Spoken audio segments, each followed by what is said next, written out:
I am Ray, and depression controlled my life for years until this one shift changed everything. Now, if you're ready for deep, lasting transformation, check out my latest program down below. The first thing we need to understand is why depression even happens in the first place. What's going on? What is depression? It's darkness. It's death. Being stuck in a black hole. Our whole life is clouded with negativity, and it's easy to feel hopeless. But here's the key right here. Death. Now, life is the balance between two forces. Energy and entropy. Energy is yang, entropy is yin. Expansion, contraction. The life force and the death force. Order and chaos. Now, the life force and the death force, when they are in balance, they create life with a capital L. Balance. But when these two forces are imbalanced, they create death with a capital D. Think about cancer for a moment. What is cancer? Why does it lead to death? Because the cells aren't dying. There's an imbalance of too much creation, too much growing, not enough death. But the key thing we want to remember is imbalance. You cannot have a balanced environment and also have sickness, illness. You cannot have death. Because where life is, death is not. And where death is, life is not. You cannot have balance and be imbalanced at the same time. That doesn't make any sense. With life comes harmony, balance, joy, peace, love. It is heaven. Heaven is life. And this is the radiance, joy, peace, and love. So, when you're deeply connected with life, this is what you experience. Life is far more effortless. Things are always working out for you. Every day, joy, peace, and love is your natural state. You don't have to try that hard because you're in harmony. But what is a lack of harmony? Never-ending problems. So you know how connected you are to life by how much you're struggling on a daily basis. If life is never going the way you want, there are imbalances keeping you from all that you desire. And when we break life down to the simple pieces, it becomes very easy to understand, oh, this is what is happening. This is what I need to change. If I want to live my best life, I have to start returning to balance. When you are separated from love, peace, joy, from heaven, you grow closer to hell. And so you can rate yourself on a scale of 1 to 10. 1 being hell, 10 being heaven. Wherever you place yourself generally determines how connected are you to life, or separated. How much do you experience suffering on a daily basis? Now, all we have to do moving forward is get these numbers up, my friend. And this is what I did. I realized, well, first of all, that something was wrong and that I could do something about it. The moment I realized that I was imbalanced, and that was the source of all my problems, I now knew the remedy. Life is very mathematical. It's all about balance, balancing the equation. But first we need to discover, okay, well, why am I imbalanced in the first place? What's going on? Now, we are all connected to Source. The source of life, that is. Life. You can also call it heaven and God. The kingdom of God is within you. And think of this like a little umbilical cord that connects you. Now, the mind is the gateway between the eternal realm and the temporary world. And our mind is a tool that directs the flow of life, the flow of energy. Think of this source as energy beyond the boundaries of space and time. It's infinite, it's eternal, limitless, ocean of bliss. This is our creative power, and it flows through us out into the world, and that is how we create our reality. Where attention goes, energy flows. So, because this is the source of creation, the entire quality of the life that we create for ourselves in the world is determined exactly by the quality of the things we focus our attention on. Imagine like the mind is almost like it is like a hose. And this hose either constricts the flow of life or it allows the flow of life. And you know when your energy is constricted because it feels bad. And you know when energy is flowing because it feels good. When the mind constricts our energy, we become separated from life and grow closer to death. So all we have to do, and all that I did, was begin opening the floodgates through recognizing, okay, what is constricting my energy? What is causing my energy to be lost? And what is separating me from life? Think of the mind, or like the ego, as a dark cloud that blocks out the light and the warmth of the sun. That radiance, which is peace, love, joy, and abundance. The bigger and the darker the cloud, the more the separation.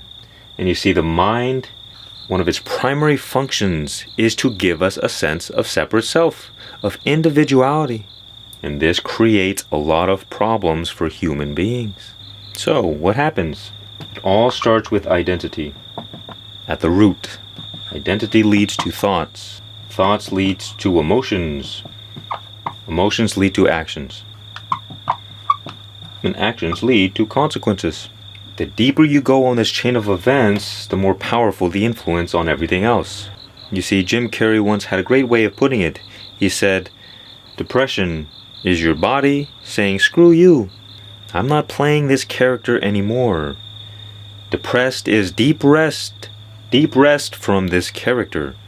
So what happens is that we grow up, we get all this conditioning and trauma and all that jazz.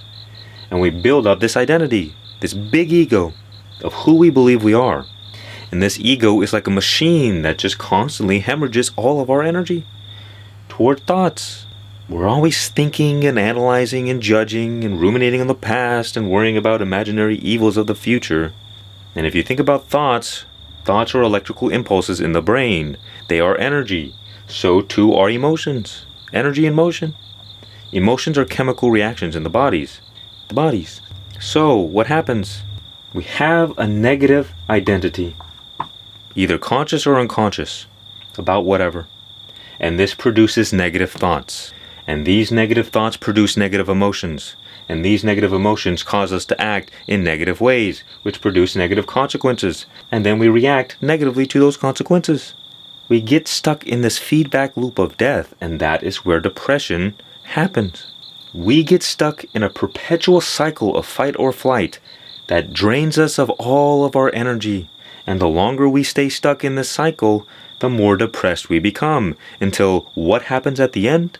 When there is no more energy left, when there is no more life left within us, I'll let you guess what happens.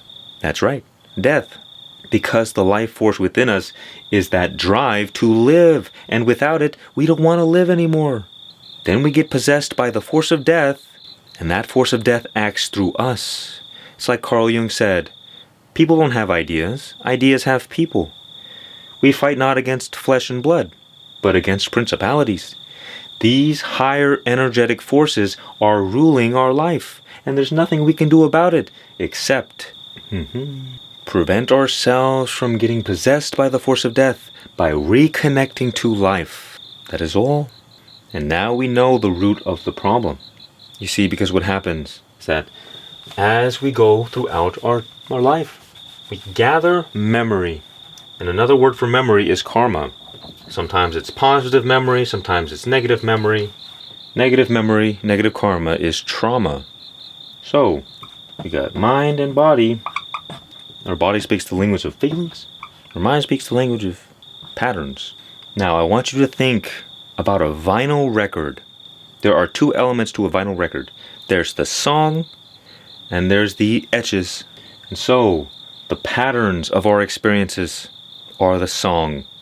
But the feelings are what imprint the song into our body. They are the grooves. So whenever we have a strong feeling about something, whether negative or positive, our body takes a snapshot. It remembers for survival purposes.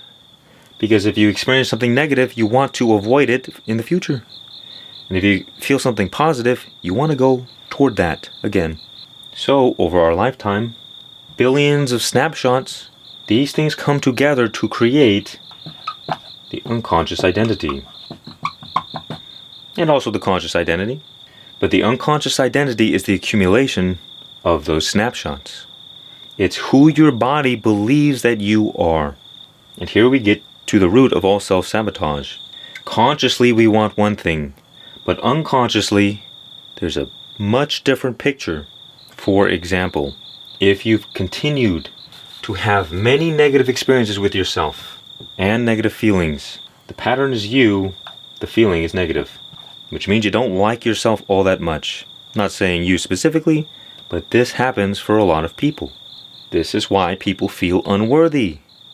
And so anytime you consciously try to do anything good for yourself, unconsciously you'll sabotage the whole thing because you don't feel worthy. You don't feel like you deserve anything but pain and suffering. And that is why we continue to act in the same addictions, the same problems, the same struggles, because that is what we feel we deserve unconsciously. Even though consciously we might be saying, no, I don't want this, I don't want this. There is a part of ourselves that does. It's the negative, unconscious identity. And so what happens? We don't feel good about ourselves, so we beat ourselves up. We judge ourselves even more and continuously remind ourselves that, oh, I'm not good enough, I'm not worthy. Feeding the exact thing we're trying to avoid. All the pain, the suffering, the depression, we do it to ourselves. Now, originally, we experience trauma and conditioning, but we always have the choice to react differently. When we change the way we look at things, the things we look at change.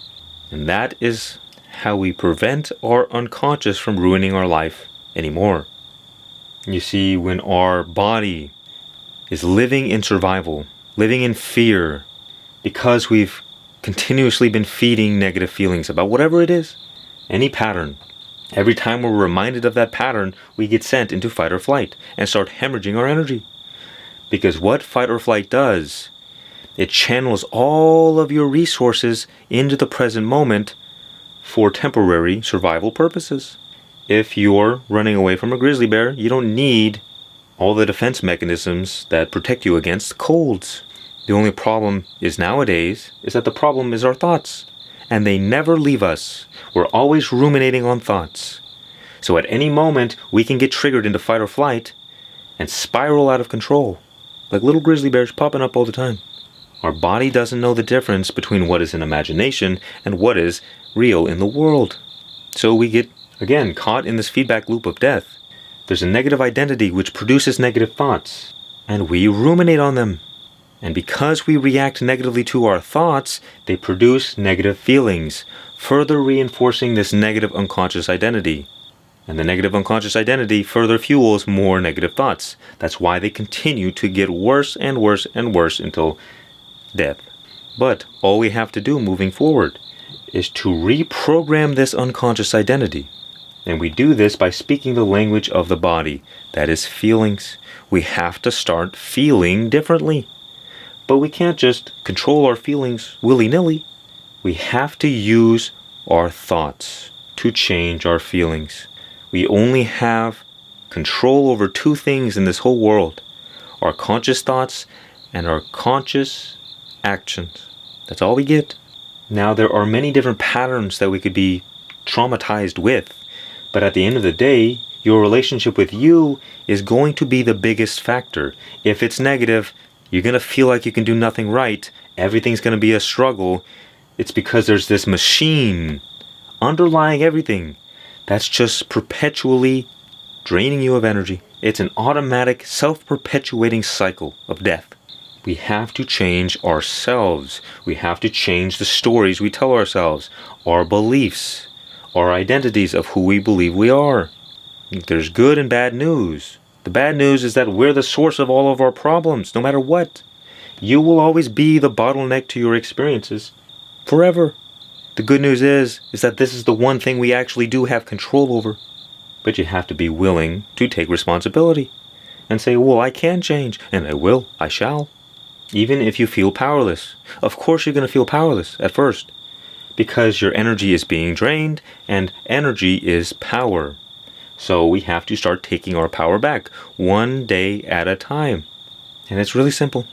All we have to do, change the feeling associated with the pattern, which in this case is ourselves.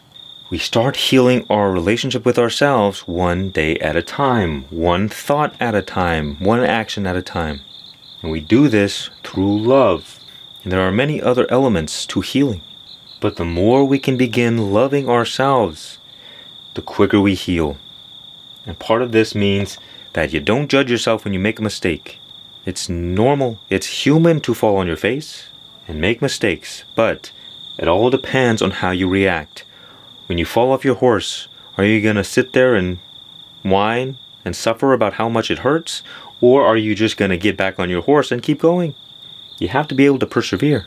Because if you ruminate on all the ways you're no good, you'll continue to feed this suffering. But the moment you start treating yourselves just a little bit better, that is when healing begins. One of the first steps is simply acceptance. Like, okay, I'm here. I'm struggling. I'm suffering. I don't have to resist this anymore, because what we resist persists. The more we resist our suffering, the worse it gets. Because, for instance, when you have negative thoughts and you really don't want them to be there, it is that reaction to them that is feeding them and making them worse. Not the negative thoughts. The negative thoughts are not the problem. Our reaction to them is the problem.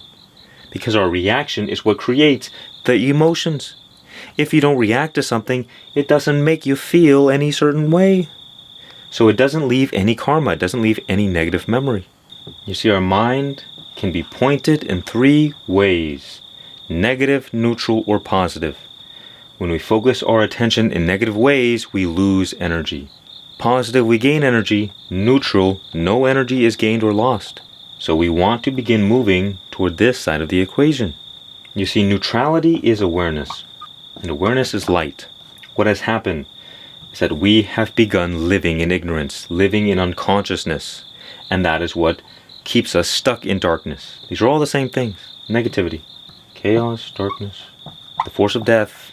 And so you can see what has happened is that we have perpetually become stuck, focusing on negativity, becoming imbalanced, and that is why our energy is drained. Same thing happens if you focus too much on positivity. It's called toxic positivity, and what it means is you repress the darkness. You're avoiding it. That is why we want to become neutral, because neutrality is both negative and positive together. It's balance. We don't want to run away from negativity. We want to face it and consciously transmute it, either by neutralizing it or turning it into positive or light energy. So what we do is we become aware of the things that are draining us. You can get out your little journal and begin paying attention to all the things that make you feel worse, that lead you closer to hell, that are creating the suffering. And I don't want you to start saying, oh, well, it's the government, and it's my job that sucks, and it's other people. That's not taking responsibility. That's giving your power away to forces outside of your control. They are not the problem. Remember, it's your reactions, it's your judgments, it's the stories in your mind that are the problem. And you'll see how tricky this can be. Well, the reason I'm suffering is because I'm broke, and I got no food, and that makes me mad. No.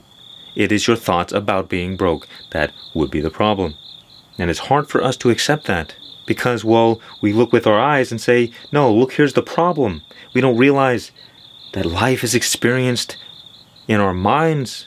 So whatever information you got going on in your mind, that's going to influence everything. It's going to determine where your attention is directed. The more negative stuff you got going on in your mind, the more your energy is going to be hemorrhaged, the more you're going to suffer. It's all just information. Negative attachments, negative memory, negative karma causes your energy to be funneled in negative ways. And the opposite is true for positive. And all that has happened is that over your lifetime, you have had more negative feelings than positive ones. And it is these feelings that construct our identity. So moving forward, the only thing I want you to remember is begin consciously feeling differently by becoming aware of the natural ways you are reacting, the ways you are giving your attention to negative things, to thoughts that don't serve you, to beliefs that don't help. And the more aware you can become of the ways you're sabotaging your life, the easier it becomes to just stop it. Because all self-destructive behavior, self-destructive thoughts, it's like putting your hand on a hot stove. The only reason you would do it is either because you're not paying attention or you don't like yourself all that much. So what is the cure? The cure is awareness. The cure is love. That is how we overcome the darkness. Love, awareness, light, positivity.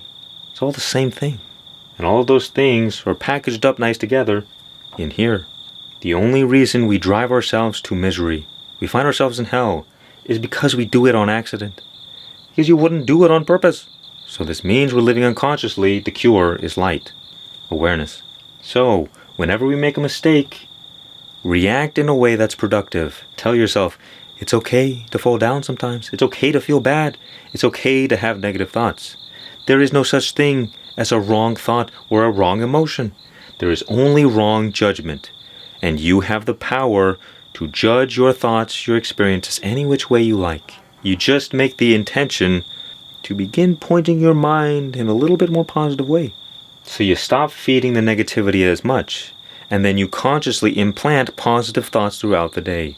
In the morning, before you go to bed, you remind yourself, put a little note on your mirror and say, you are loved. Listen to music and repeat positive affirmations. Get yourself into an emotional state. Because every time you feel good, your body's remembering, it's recording, just press the button. So in that moment where you're feeling good, that's when you can add positive affirmations that'll go into your unconscious and begin reprogramming your identity. Don't just allow the unconscious programming to run automatically because it's going to keep you stuck. Be more loving towards yourself, be more kind, be more compassionate, and just remember to address the root of the problem. Feel better about yourself by thinking better feeling thoughts. And that is how you heal from depression. I am Ray, and if you want to break free from your negative thoughts and finally feel lasting peace, check out my latest program in the description. Much peace and many blessings, and remember, just be.